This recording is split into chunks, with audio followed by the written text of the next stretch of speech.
Olá, eu sou a professora Renata Crispino, sou doutoranda do Programa de Pós-Graduação em Ciência do Exercício do Esporte da Universidade do Estado do Rio de Janeiro, e esse trabalho, Percepção e Satisfação com a Imagem Corporal de Adolescentes no Ensino Médio, foi feito em parceria com a professora mestra Flávia Fernandes de Oliveira e professor doutor Rafael da Silva Matos.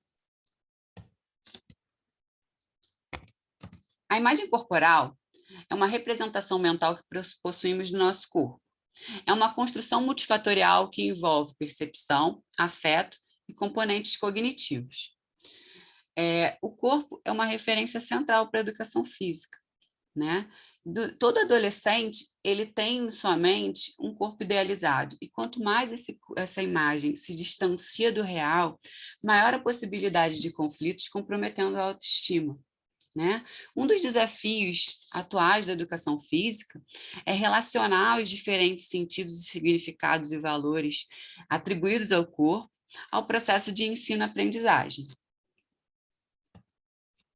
O objetivo do nosso trabalho foi verificar a percepção e o nível de satisfação com a imagem corporal de adolescentes e a diferença desse comportamento entre os gêneros. Discutir como essas questões são abordadas no ensino médio. Nossa amostra foi composta de 401 alunos do ensino médio de uma escola pública do estado do Rio de Janeiro, na faixa etária de 14 a 18 anos. Foram coletadas as medidas de massa corporal e estatura para cálculo do índice de massa corpórea. Os sujeitos preencheram uma anamnese e escalas para avaliar a satisfação com a imagem corporal. Um desses instrumentos foi o Body Shape Questionnaire, um questionário autoaplicativo com 34 perguntas, que tem por objetivo medir o grau de preocupação com a forma do corpo e autodepreciação em virtude da aparência física. As respostas variam de 1 a 6. Quanto mais alto o score, maior o nível de insatisfação.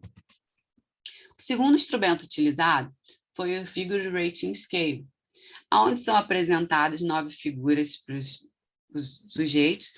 A primeira figura, uma figura muito abaixo do peso, e a última figura, a figura 9, uma figura representativa de uma obesidade grau 3. É solicitado aos sujeitos que marquem uma figura que eles simbolizem ele atualmente, uma silhueta atual, e uma silhueta que eles consideram ideal. A partir daí é feito um cálculo da diferença, né? Onde um resultado igual a 0 indica satisfação, e um resultado positivo, um desejo de diminuir as medidas, e um resultado negativo, um desejo de aumentar as medidas. Foi feita uma análise de frequência de insatisfação corporal, né? Uma análise descritiva dos sujeitos, média desvio padrão, uma comparação das variáveis investigadas entre homens e mulheres, utilizando o teste T independente. As análises foram realizadas através de pacote estatístico SPSS, e o nível de significância P menor ou igual a 0,05. Quanto à distribuição da amostra, 37,2% eram do gênero masculino, enquanto 62,8% do gênero feminino. Quanto à satisfação com a imagem corporal, né, quanto ao gênero masculino, apenas 10,1% apresentam algum tipo de insatisfação com a imagem corporal. As mulheres, o gênero feminino, apresentam 34,5% apresentaram algum nível de insatisfação com a imagem corporal. Quanto aos dados descritivos da amostra, né, quanto à idade, isso não foi significativo, né? Não teve uma diferença significativa, todos tinham aproximadamente a mesma idade. Quanto a peso e altura, a diferença foi significativa, mas isso já deve ao fator, né, nessa idade, a diferenciação biológica, né, do gênero masculino nos homens terem serem maiores e mais pesados do que as mulheres, né? Agora, quanto ao IMC, essa diferença não foi significativa, e a maioria dos sujeitos tinha uma média ali eutrófica, né, o considerado padrão saudável de corpo.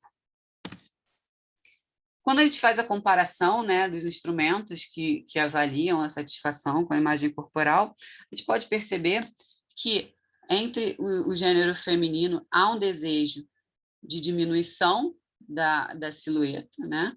Enquanto no gênero masculino há um desejo de aumento dessa silhueta.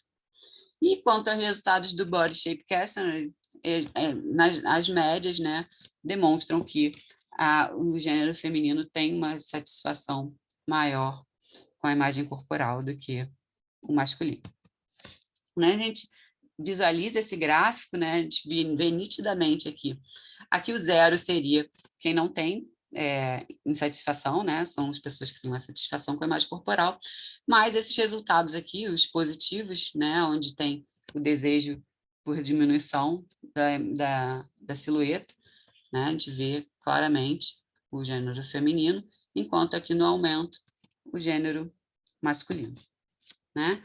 Esses resultados, né, a gente pode perceber que essa influência da mídia e da sociedade tem feito com que os indivíduos valorizem cada vez mais essa dimensão estética do corpo, né? Então, essas influências de pressão da mídia, né, sobre o padrão de corpo ideal, esse ideal, né, de felicidade, sucesso, gera insatisfação com a imagem corporal, né? E isso as consequências dessa insatisfação corporal, a gente vê o aumento, né, dos números de casos de transtornos alimentares entre os adolescentes, né, e não só, outros estudos apontam não só transtornos alimentares, mas abuso de substâncias, comportamentos insalubres, né, compulsão alimentar. Quando a gente verifica, né, a educação física no ensino médio, a base nacional comum curricular, no ensino médio, ela não considera a educação física como um componente curricular, né? Ela considera a educação física como integrante dessa área de linguagens e suas tecnologias, juntamente com artes, língua inglesa e língua portuguesa. E uma das ideias sobre a educação física no ensino médio é que ela serve para consolidar e ampliar as aprendizagens previstas no ensino fundamental, né? Não há uma referência de unidades temáticas, o que torna essa abordagem muito subjetiva. Então, o papel do professor, além desse conhecimento aprofundado sobre, né, os conteúdos do ensino fundamental, ele precisa estar atento às questões da atualidade, né, para poder proporcionar conhecimentos significativos para os seus alunos. Alguns estudos abordam, né, a educação física no ensino médio e verificam essa ênfase nesses aspectos biológicos e estéticos e a carência desse debate quanto ao culto ao corpo, né?